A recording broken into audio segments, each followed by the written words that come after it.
Axşamınız xeyir. Geosiyasətin növbəti 24-cü buraxılışı efirdədir.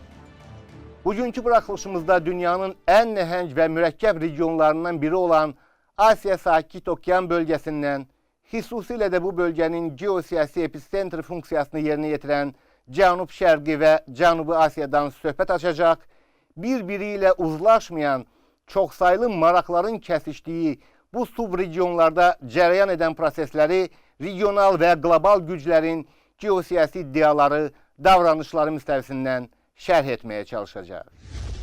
Asiya Sakit Okean regionu dünyanın ən nəhəng bölgəsidir və bütövlükdə 58 ölkəni əhatə edir. Bu regionda dünya əhalisinin təxminən 60%, yəni 4 milyard 200 milyon insan yaşayır. Cənub-Şərqi və Cənubi Asiya subregionlarına isə əhalisinin sayı ümumilikdə 2 milyard 200 milyon olan 17 dövlət daxildir. Qeyd edim ki, təkcə bölgənin ən böyük iqtisadi əməkdaşlıq platformasına, Asiya Sakit Okean İqtisadi Əməkdaşlıq Təşkilatına daxil olan 21 ölkənin ümumdaxili məhsulu 16 trilyon ABŞ dolları təşkil edir və dünya ticarətinin 57% bu təşkilatın payına düşür. Dünyanın nüfuzlu iqtisadi araşdırmalar mərkəzləri 2030-cu ilədək Asiya Sakit Okean bölgəsi ölkələrinin ümumdaxili məhsulunun 70, Cənub-Şərqi və Cənubi Asiya subregionlarına daxil olan dövlətlərin ümumdaxili məhsulunun isə təxminən 82%-ədək artacağını bildirirlər. Nəzərə alsaq ki, bölgədə Asiya Sakit Okean İqtisadi Əməkdaşlıq Təşkilatı ilə yanaşı, bilavasitə bölgə dövlətlərinin iştirakı ilə yaradılan Cənub-Şərqi Asiya Dövlətləri Assosiasiyası, Şanxay Əməkdaşlıq Təşkilatı, Avrasiya İqtisadi İttifaqı, Müstəqil Dövlətlər Birliyi, həmçinin bölgə dövlətlərinin də iştirakçısı olduğu BRICS, Böyük 20-lik, Böyük 7-lik, yaxud 8-lik kimi nüfuzlu inteqrasiya qrupları da aktiv fəaliyyət göstərirlər. O zaman regionun geosiyasi və geoiqtisadi baxımdan nə qədər mühüm önəm daşıdığını müəyyənləşdirmək olar. Məhz bu səbəbdən də transmilli korporasiyalar arasında ən fəal mübarizə bu bölgədə gedir. Transmilli korporasiyaların və təbii ki, bu korporasiyaların mənsub olduğu güclərin Cənubi Asiya, xüsusilə də Cənub-Şərqi Asiyaya olan sonsuz maraqlarının əsasını bu subregionlara daxil olan dövlətlərin əsasən tranzitiv, yəni dəyişkən, sabit olmayan, keçici iqtisadiyyatlara malik olmaları ilə bağlıdır. Transmilli korporasiyalar belə şəraitdə özlərini daha rahat hiss edir, iqtisadi prosesləri öz maraqlarına uyğun şəkildə yönəldə, ucuz işçi qüvvəsi və elə tam mənimsənilməmiş bazarların hesabına gəlirlərini artıra bilirlər.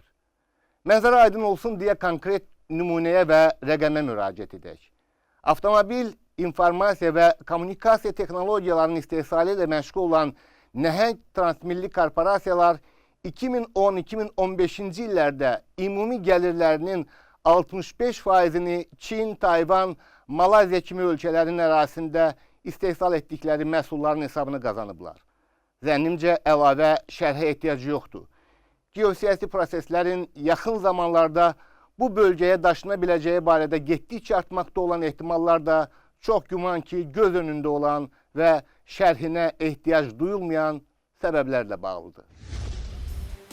Hazırda Avrasiya materikində gedən əsas geosiyasi mübarizə yaxın şərq və ətraf bölgələri əhatə etsə də, bir çox ekspertlər bu tendensiyanın tezliklə dəyişəcəyi fikrindədir.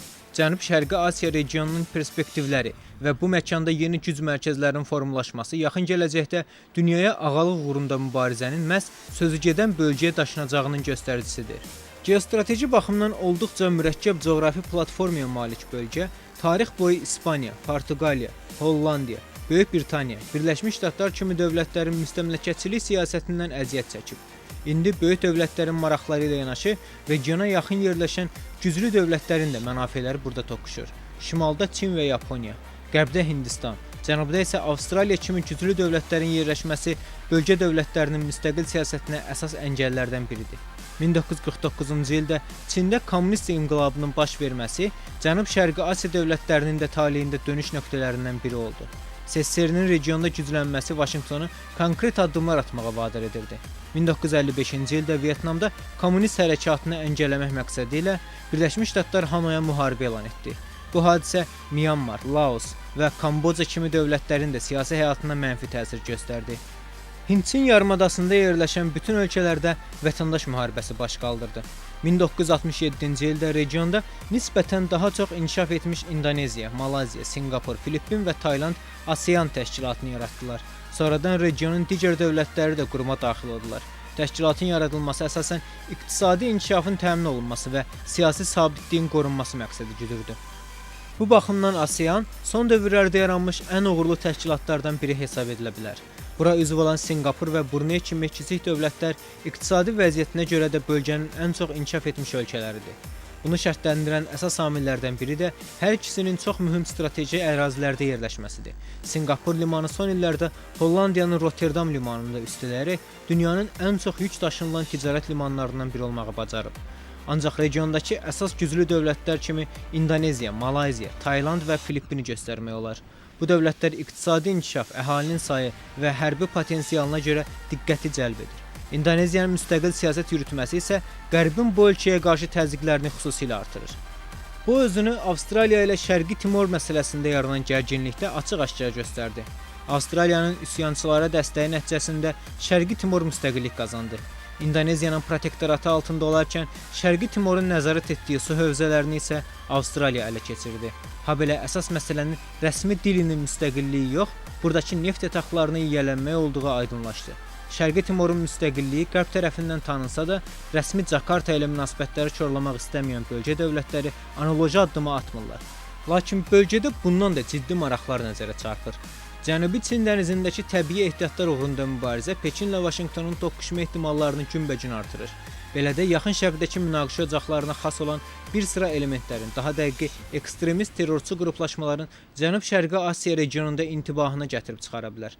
Taylandın cənub ərazilərində son dövrlərdə fəallaşan Milli İnqilab Cəbhəsi, Pattani İslam mücahidləri, Cəmaə-i İslamiyyə kimi təşkilatlar terrorçu fəaliyyətlə məşğuldurlar. Onların daxili sabitliyinə təhlükə yaratdıqları müsəlman ölkələri Malayziya və İndoneziya buna görə hətta Taylandı dəstəkləyirlər də. Ötən ilin sonlarından etibarən isə Filippində IŞİD-in gücləndiyi nəzərə çarpır. Təsadüfi deyil ki, Suriya və İraqdan qovulmaq təhlükəsi yaşayan təşkilat aprel ayında verdiyi açıqlamada yeni hərbi bazalarını Filippində yaradacaqlarını bildirmişdi. 1898-ci ildə imzalanmış Paris müqaviləsi əsasında Birləşmiş Ştatların idarəsi altına keçmiş Filippin sonradan müstəqillik qazansa da rəsmi Vaşinqton burada öz maraqlarından heç vaxt əl götürməyib. Hazırda yaşanan Cənubi Çin dənizi böhranında da Filippinə hərbi yardım təklif edən Vaşinqton özünə düşəcəyi ərazi payını Pekindən geri almağa çalışır. Belə gərgin vəziyyət gələcəkdə Cənub-Şərqi Asiyanın daha böyük ambisiyaların və kəskin mübarizələrin meydanına çevriləcəyindən xəbər verir. Cənub-Şərqi və Cənubi Asiyada əsas münaqişə ocağı kimi təqdim olunan Cənubi Çin böhranının dərinləşə və qlobal güc mərkəzlərinin əlverişli hesab etdikləri zaman kəsiyində bütün bölgəni öz ağuşuna alacaq qarşı durmalara yol aça biləcəyi ilə bağlı iddialar kifayət qədər ciddidir. Çünki bu iddiaları əsaslandıran problemlər və proseslərin perspektiv inkişafı təkcə Parasel adaları və yaxud Spratly adaları ilə bağlı deyil. Adalar Çinin Cənubi Çin dənizi ilə bağlı planlarını gerçəkləşdirmək üçün vasitə yaxud bəhanədir. Çin Cənubi Çin dənizi üzərində tam hüquqlu, şəriksiz söz sahibi olmaq istəyir. Bunun isə bir neçə səbəbi var. Birinci səbəb Parasel və Spratly adalar silsiləsinin yerləşdiyi ərazilərdə, xüsusilə də suyun təkində nəhəng neft və qaz ehtiyatlarının olması ilə bağlıdır. İkinci səbəb əsas dəniz ticarəti yollarının Cənubi Çin dənizindən keçməsi ilə əlaqədardır. Cənubi Çin dənizi vasitəsilə həyata keçirilən ticarətin illik dövriyyəsi 5 trilyon ABŞ dollarından çoxdur. Bəzi mənbələrdə bu rəqəmin 6, hətta 7 trilyon dollar olduğu bildirilir. Bu isə o deməkdir ki, bu nəqliyyat dəhlizi üzərində nəzarəti ələ keçirən tərəf avtomatik olaraq qlobal iqtisadi və siyasi proseslərə təsir göstərmək, Cənub-Şərqi və Cənubi Asiya ölkələrinə öz şərtlərini diktə etmək imkanı qazanır. Üçüncü səbəb isə Cənubi Çin böhranının dərinləşməsi nəticəsində meydana gələn silahlanma yarışıdır. Bu yarışda region dövlətləri ilə yanaşı ABŞ və Rusiya da fəal iştirak edirlər. Təsadüfi deyil ki, son 10 il ərzində region dövlətlərinin silahlanmaya ayırdığı vəsait 10 milyard ABŞ dolları civarında artıb və 80 milyarda yaxınlaşıb. Bu isə kifayət qədər böyük vəsaitdir. Dördüncü və ən önəmli səbəb isə Çinin geosiyasi iddiaları və regionda yeganə güc sahibi olmaq ambisiyaları ilə bağlıdır. Nəzərə almaq lazımdır ki, Çin hələ 2009-cu ildə Cənubi Çin dənizinin 80%-ni özünün ərazi suları elan edib. 2013-cü ildə isə Xaynan əyalətinin polisinə özündən başqa heç bir dövlətin tanımadığı həmin ərazi sularına rəsmi Pekinin qənaətinə görə qanunsuz olaraq daxil olan bütün gəmiləri yoxlamaq səlahiyyəti verib.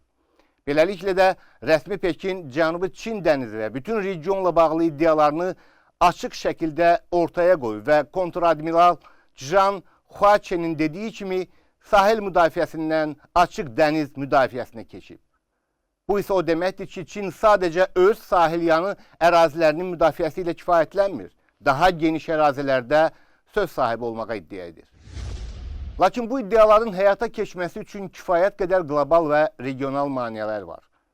Regionun digər güc mərkəzi, Birləşmiş Ştatların müttəfiqi və dünyanın iqtisadi nəhənglərindən biri olan Yaponiya, Çinin revanşçı davranışlarına əsasən iqtisadi təsir imkanlarını genişləndirməklə cavab verməyə çalışır.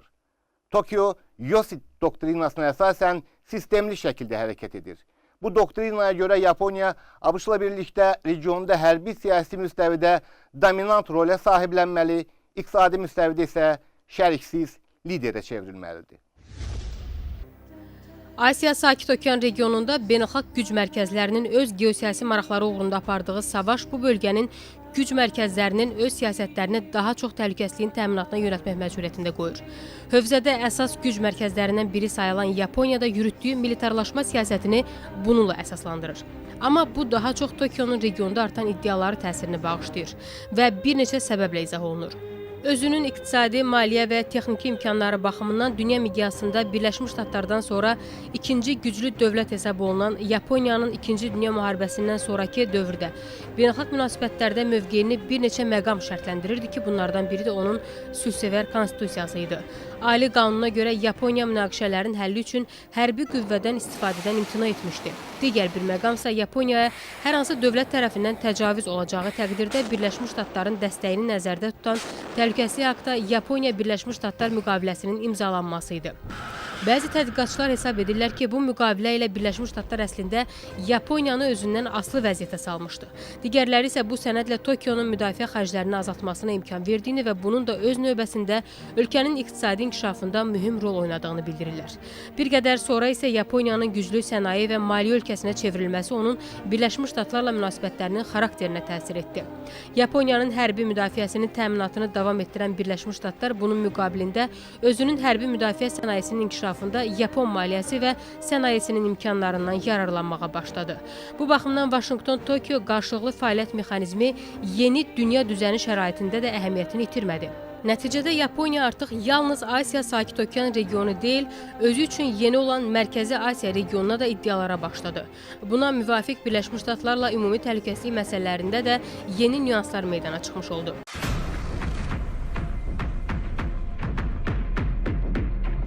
Müasir reallıqda Çinin hərbi iqtisadi potensialının artması Asiya Sakit Okean regionunda Yaponiyanın Birləşmiş Ştatlarla təhlükəsizlik sahəsində əməkdaşlığını şərtləndirən mühüm amillərdən birinə çevrildi. Hazırda Tokionun qonşusu və əzəli rəqibi olan Pekinin dünya liderliyinə iddiasını həzm edə bilmədiyi aydın sezilir. Bu səbəbdən onun öz hərbi qüdrətini yeni səviyyəyə yüksəltməsi adi hal kimi qiymətləndirilmir.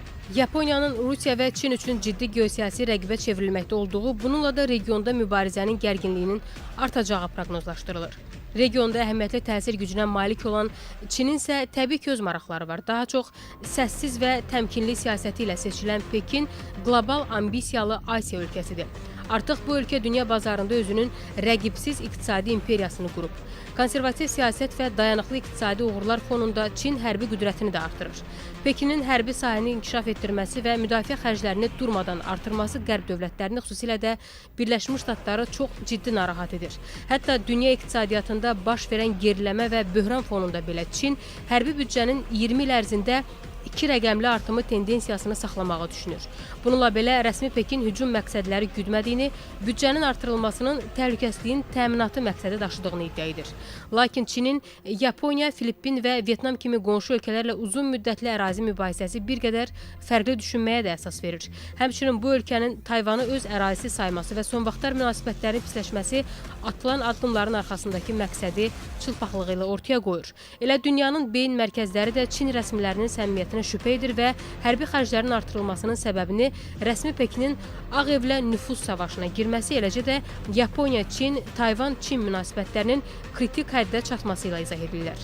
Ümumiyyətlə, Pekinin son illər yürütdüyü xarici və daxili siyasəti dünyanın bir nömrəli super gücü olmaq uğrunda mübarizə kimi qiymətləndirilir. Aralıq dənizi keçmişin, Atlantik Okean bugünün, Sakit Okean isə gələcəyin su hövzəsidir. Təxminən 115 il bundan öncə dilə gətirilən bu fikirlər ABŞ-ın 37-ci dövlət katibi John Milton Hay'ə məxsusdur. Aradan bir əsrdən artıq vaxt keçsə də John Milton'un fikirləri hələ də öz aktuallığını qoruyub saxlayır. Asiya Sakit Okean bölgəsində cərəyan edən proseslər Sakit Okeanın həqiqətən də gələcəyin su hövzəsi olduğunu və bu gələcəyin artıq gəldiyini sübuta yetirir. Bu səbəbdən də Birləşmiş Ştatlar regionda dominant rolü qoruyub saxlamaq üçün Yaponiya və Cənubi Koreya ilə hərbi əməkdaşlığı genişləndirməklə kifayətlənmir. İqtisadi müstəvidə də üstün mövqeyini gücləndirməyə çalışır. Birləşmiş Ştatların Kanada, Avstraliya, Singapur, Malayziya, Vyetnam, Yaponiya, Brunei, Meksika, Peru, Çili və Yeni Zelandiyanın iştirakı ilə ötən il formalaşdırdığı Trans-Sakit Okean əməkdaşlığı platforması da Azad Ticarət Zonası adı altında Çinlə Rusiyanın mövcud və perspektiv iqtisadi əməkdaşlıq layihələrinin ən azı nəzarətdə saxlanılmasına qarşı həyata keçirilən önləyici addımlar kimi qəbul oluna bilər. Asiya Sakit Okean bölgəsi Birləşmiş Ştatların 2015-ci ildə cəmi 4 illik fasilədən sonra yenilənmiş milli hərbi doktrinasında və milli təhlükəsizlik strategiyasında da aparıcı yerlərdən birini tutur. ABŞ-ın hərbi doktrinasında mövcud statuslarını güc və təhdid yolu ilə dəyişməyə çalışan, revizionizm yolunu seçən ənənəvi dövlət subyektlərinə qarşı mübarizənin gücləndirilməsi əsas kimi götürülür. ABŞ-ın mövcud statuslarını güc və təhdid yolu ilə dəyişməyə çalışan dövlətlər sırasında Rusiya və Çini ön sıraya çıxarması, Vaşinqtonun Asiya Sakit Okean bölgəsindəki strateji hədəflərinin kifayət qədər ciddi olduğunu və bölgənin yaxın zamanlarda geosiyasi qarşıdurmaların mərkəzinə çevrilə biləcəyi ehtimalını daha da gücləndirir. ABŞ Asiya Sakit Okean bölgəsində həyata keçirmək istədiyi təhlükəsizlik tədbirlərini Rusiyanın öz qonşularının suverenliyinə hörmət etməməsi, hədəflərinə çatmaq üçün gücə əl atması, Moskvanın hərbi müstəvidə fəaliyyətinin regional təhlükəsizliyə ciddi təhdid yaratması ilə əlaqələndirir. Çinə münasibətdə isə bu tədbirlər Pekinin Asiya Sakit Okean bölgəsində gərginliyi artırması, mübahisəli ərazilərə bağlı problemləri aqressiv üsullarla həll etməyə çalışması kimi təqdim olunur. İqtisadi siyasi termin kimi özündə 58 ölkəni birləşdirən Asiya Sakit Okean regionunda bugün iki fövqal gücün, ABŞ və Rusiyanın maraqları toqquşan məkandır. Hazırda Hong Kong, Tayvan, Singapur kimi şəhərlərdə nəhəng korporasiyalar yaradan və Şərqi Asiya ölkələrində iqtisadi mövqelərini gücləndirən ABŞ bölgədə liderliyə iddialıdır. Amma Rusiyanın da regionda tarixi və geosiyasi maraqları var ki, o da Moskvanın Asiya Sakit Okean regionu partiyasında məğlubiyyətlə razılaşmaq perspektivlərini mümkünsüz edir. Heç bir şübhə yoxdur ki, Rusiya ATES, ASEAN, ŞOS kimi təşkilatlar vasitəsilə regionda mövqelərini gücləndirməyə çalışır.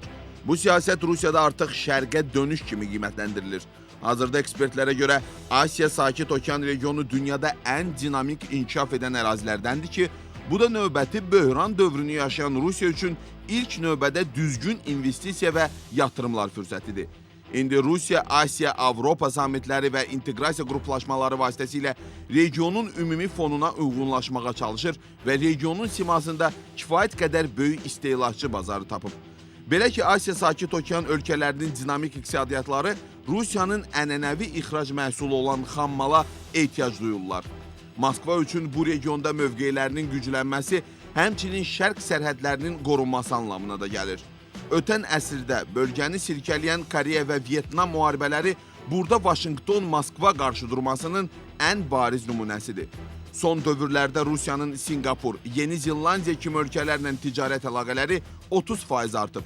Yaponiya kimi super iqtisadiyyatla Kuril adalarına görə münasibətlər gərgin olaraq qalsa da, Kreml bu müstəvidə ustalıqla manevr edir ki, bu da Birləşmiş Ştatların ciddi narahatlığına səbəb olur. Hazırda Demokratlar cəbhəsindən prezidentliyə namizəd, keçmiş dövlət katibi Hillary Clinton Foreign Policy jurnalında ABŞ-ın Sakit Okean Gələcəyi adlı məqaləsində Vaşinqtonun regiondakı maraqlarını sadalayıb.